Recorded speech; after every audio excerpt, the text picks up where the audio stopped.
Welcome to another video from Greenread Technology. In this video, we're going to cover adding an additional hard drive to a Citrix Xenserver. In this particular case, the Xenserver has already been installed, so we'll add the additional hard drive from the command line. So in this case, we've come to the Xenserver console, and the command we'll run is fdisk-l.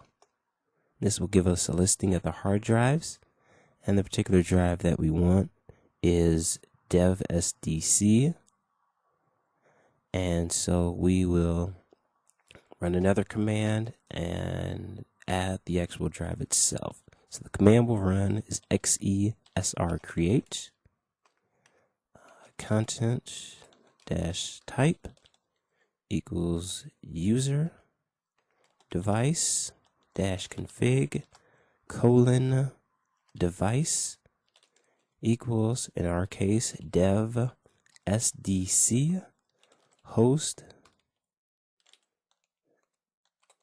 dash uuid equals, and then for us we can use tab completion since it's a standalone host, and name dash label, which equals what we want the actual storage to be named. In this case, we can go local storage.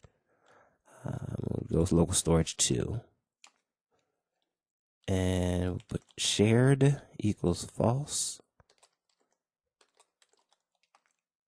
and finally type equals ext.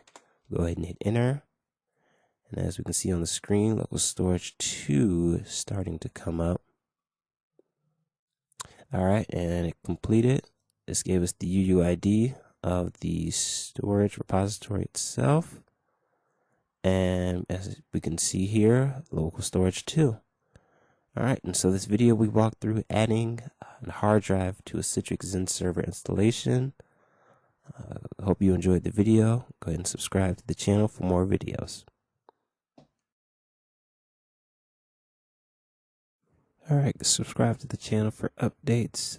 You can contact me at Twitter, as well as find additional content on the website, or you can go ahead and connect with me on LinkedIn.